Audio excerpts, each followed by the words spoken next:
Good morning and welcome to the Londero Lounge, episode 8, Pictures of You. Now, today we're doing something a little bit different.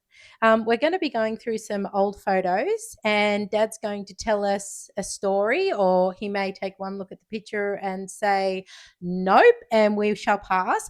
But we'll see how we go because he has no idea what's in store for him today. Good morning, viewers. First, we have a picture, and this is quite an old one from the early 80s. This is an old one. This is taken in the doorway of our flat in Gladstone, where we went up there to make our fortune, but it didn't turn out that way. I was going to get a good job in the aluminium smelter or something like that, and it was probably just as well I didn't because I went back to nursing after we returned to Orange anyway, so it's probably the best thing that happened to me. But yeah, this was in the flat in Gladstone, and you and Claire there in your swimmers, like it's so hot there, and we did a lot of swimming, and I noticed I've got the old Adidas shoes on with the 3 stripes and the A dad staple. yeah, and the tight shorts that were a feature at the time. Stubbies, I think they were called. Okay. And we go on to the next picture. Next picture. This is on the beach, and this is Claire, and this is up near Coffs Harbour. Claire's only a baby, so yeah, we went up and Mum was living in Coffs Harbour at the time, so we visited Mum. We had somewhere to stay, and I can't remember which beach this was, but it's a lovely, it was a lovely area, and very much very untouched at the time by humans. I suppose that all those trees have been chopped down now, and there's beach frontage housing and all that kind of stuff. But anyway. Okay, we go on to another photo. This is Claire and me again. I can't really. That might be at Grandma's house. She looks not very pleased, but did you know that this is actually one of Claire's favourite photos? Is it? Okay. Yeah, she loves it. Yeah, I'm not sure why she was upset. I can't remember. Kids get upset all the time. Yeah, kids get upset all the time. We're going a little bit further back this time. A little bit further back. Okay, yeah, this is Donald Campbell's Bluebird boat, and it toured Australia on the back of a truck. And this was at the old petrol station up where Knobble's Caravan and Marine is now. And I think the old original building still stands in the middle of that compound. Oh, wow. And that's where it pulled up, and people from Orange went up and saw them. Yep. And it was only a couple of months after that toured Australia that he took it back to England and crashed it on a lake and died in a record-breaking attempt. Oh my gosh, I know about that. Yeah. Oh, and that was the boat. That's the boat. That's the boat. A little bit of a group family photo. Yep, this is a group family photo of this is Cassie and Sophie and myself and my brother Tony and his wife and Mum, and this was in, I believe, it was either Nambucca Heads or Coffs Harbour. Look how young Cass is, and Soph. Tiny, tiny babies. So when we were there, I burnt my leg on the exhaust pipe. I was leaning on the back of the car and I burnt my leg on the exhaust pipe quite badly. There was a sort of like a 5 or 6 centimetre circular area that just all the skin died and sloughed away. It was 3 or 4 millimetres deep and took a long time to heal. Is that it there? Is that it on the front there?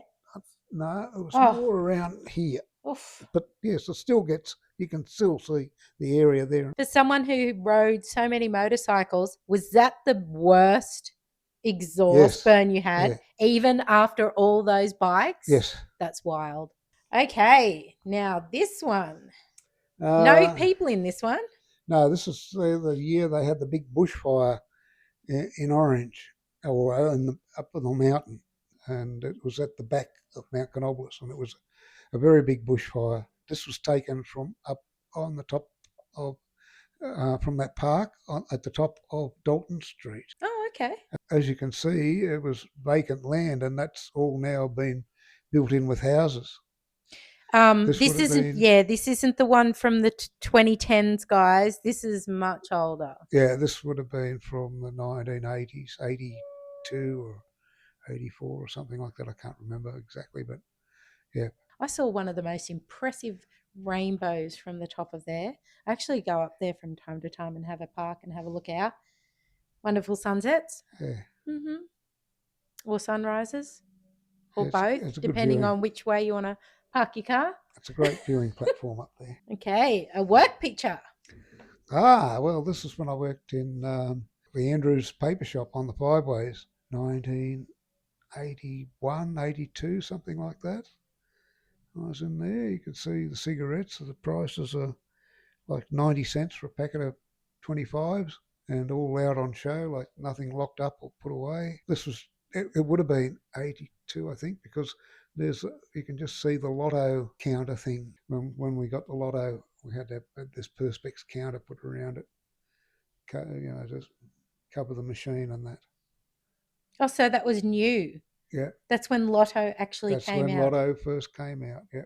Like quick pick Lotto, like numbers come out in the balls. Yeah, it was only, I think it was once a week from Mhm. memory when it first started. And yeah, you pick the numbers and we put them in a machine. And it was like it was so much different back then. There was like a three-piece sheet that was folded, which had the carbon paper in the middle.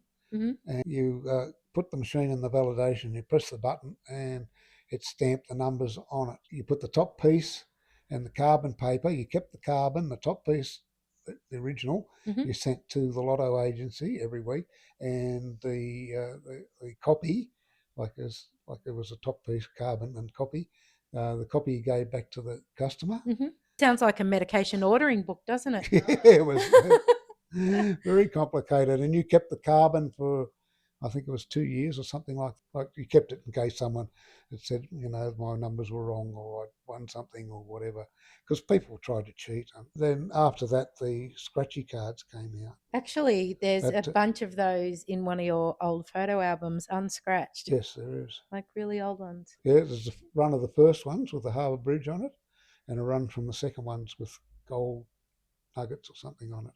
Like the first ones that ever came out. First ones that ever came out. Probably from the first or second book that we ever got in the news agencies, because you got a book at 250. Wild. Yeah, I couldn't imagine there'd be too many of those around. I don't think there No, would be too many of those no. around. People have scratched them and thrown them away. But there was a lot of winners in the first 6 months. $25,000 was the top prize, and there were a lot of people that won them.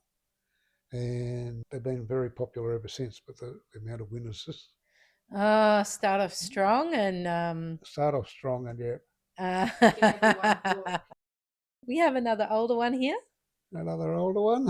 I don't know if we have many new ones, do we? Once again, that's one of the lighthouses down the coast somewhere. I can't remember exactly where, but going down past Newcastle, past Wollongong, I mean. And I think that's Clare. Mm-hmm. Some holiday that we took somewhere going down the coast. I think we went down Ulladulla, or it was a fair way down anyway. No, that's outside the house in Molong with my BMW that I'd not long bought, and the old Yamaha that we'd done many miles on. Like we went to the Stone reunion run on the old Yamaha, you and I, and the BMW was Much more comfier to sit much on. more comfier, and I was able to ride that all through winter without getting too cold, because that big fairing kept you nice and warm. Kept the rain off you. I cannot agree with that. Riding pinion on the back of that to work some mornings. Oh my gosh. It was so cold. Yeah, it got cold. Yeah, but that's the biker's life. It was an amazing touring bike. It would just eat up the miles. You could do like 800 kilometres in a day, no worries, and get off it and not be exhausted or sore. And it'd sit on 140 k's all day, no worries.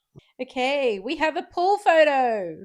Pool photo. That's myself and Daniel in the pool at Molong going for a swim. We used to do lots of pool trips in the summertime. Don't know who the other people are over there, but that's Daniel and I. Oh, that might be Cass and Dommy. I think it is.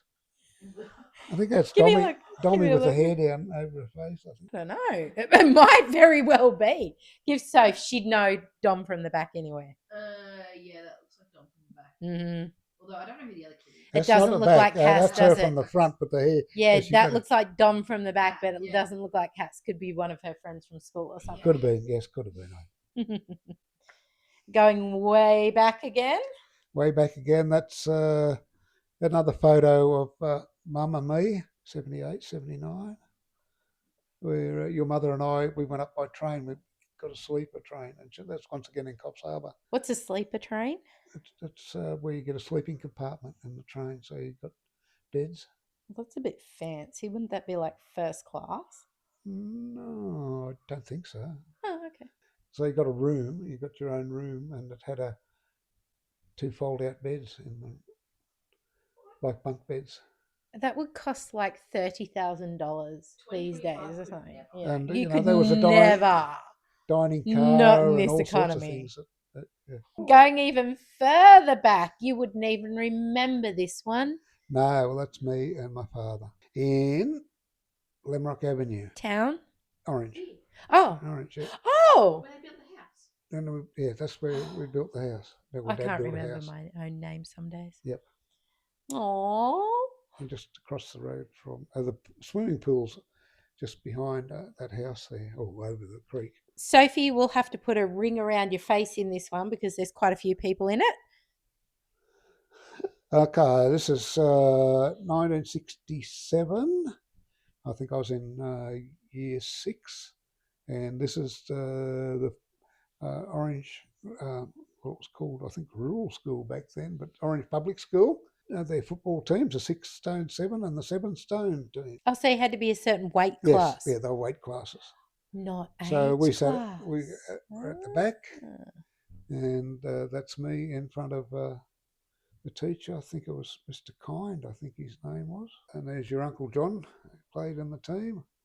A bunch of likely lads. Were you any good? Yeah, Terry Davis up the back. His brother had the car yard in Orange. Mm-hmm. Yeah. Were you any good? Of course we were good. We won the premiership. I got a patch there somewhere, like a pocket. We got instead of you either won sometimes you got like a pennant flag. Yeah. And this one was a pocket that you sewed on your blazer. Nice. Yeah, we were premiers. Woohoo! I think there was only a couple of other teams in it though, like De La Salle and exactly. You'd think that De La Salle would have done better because they used to take beatings all the time. Yeah, they were a huge school. And they were a bigger school than us too. Like Orange Public wasn't a big school. But like literally, they had big leather belts, and there was one teacher that had 2 leather belts stitched together with pennies in the middle that they used to use. Yeah, they were bloody wild. Fexie told me about it because he used to go there. Oh yes, they were pretty brutal. Very, very brutal with their punishings. Okay. Bit of a wild bunch here. This is in Allenby Road in front of Alan Harrison's house. There's me with my Harley, and wonder what happened to that. Oh, got totaled. I wonder who totaled that. It was rebuilt, and I did use it for the trade-in for my Trident. And beside me is Robin Brewer, and that's Chris Clayton there on a Suzuki 250. I'm not sure who the other, with the helmet and the goggles. I can't remember. Did you say that's Chris? That's Chris Clayton, yeah. Sitting on his Suzuki. Another motorbike picture where Dad was a wild child. Yes. So this is when Chris Clayton got his Norton Commando. And this was his first trip up from Sydney with it. And I just not long crashed that Harley Davidson. You can see my hands bandaged still from the accident. And this is where I was boarding across the road from the park. I was working at the bank, and it was like a boarding house for bank employees. Well, wow. It was a normal house, like the people there boarded people that worked at the bank. Which bank? Commercial Banking Company of Sydney Limited, which morphed into the NAB. With I love this one. This is Alan Harrison, once again, like we were at the front of his house, and him and I eating ice creams at his house. Is he still alive? Yes. He's in Alice Springs. Him and his wife are in Alice Oh. Springs. That's a bit away. It is a bit away. So back in the days of long flowing locks and beards. And when you could wear aggressive salmon. When you could wear man Coloured. salmon, man salmon Yeah, shirts. that's why it's aggressive salmon, not just not pink. And, Aggressive salmon. And no one and have embroidery on your jeans and no one batted an eyelid because it was totally. Are and they a the wallet Phoenix on your belt. jeans? Or were they your Phoenix jeans or Yes, no? Oh my gosh, it's the Phoenix jeans. it is the Phoenix jeans. There's an embroidered phoenix on his jeans, ladies and gentlemen. And who embroidered that phoenix? Me. Yes. Oh, this one's going way back. Oh, yeah, this is in Burke. Me just about to get on the Fokker Friendship from TAA to go to Sydney to see my father. Like he was living in Sydney, and I go down sometimes for school holidays and help him build houses and stuff like that. And roughly how old were you there? It would have been like year 9 or 10. He looks like a full-grown man, people. Like, what? And also the Fokker Friendship TAA used to run what they call like a mystery tour. And so you get on the plane and go and pay like $8 or $10 or something like that and fly to Wherever. into Queensland and places like that, Cunnamulla and Thargomindah and anyway, all those sort of places. And go in. Did you ever take a mystery flight? Oh yeah, I went on 3 or 4 of them. Oh, wild! And did you get to stay for a while before flying back, or? No, usually they just land at the airport and pick people up, and like when they came back and dropped us off at Burke, they would then fly to Sydney. So the people that were going to Sydney would get on too. That's still pretty wild. So this is a carriage in the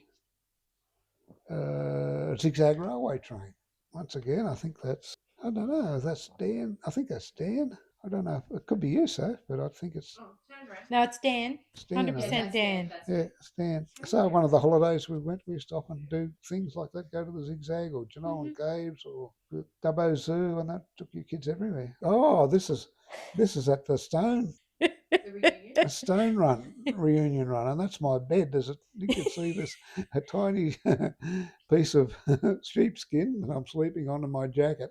If you recall from an earlier episode, Dad did discuss the poor sleeping conditions he had that night, and this is photographic evidence. Yep. Callie slept in the JZR, and Feg slept opposite on the other side. He had a blow-up mattress. He lucky bastard, I think, from memory. Yeah, he did. And this is my motorcycle controls. You can see on this side the Yamaha XJ650.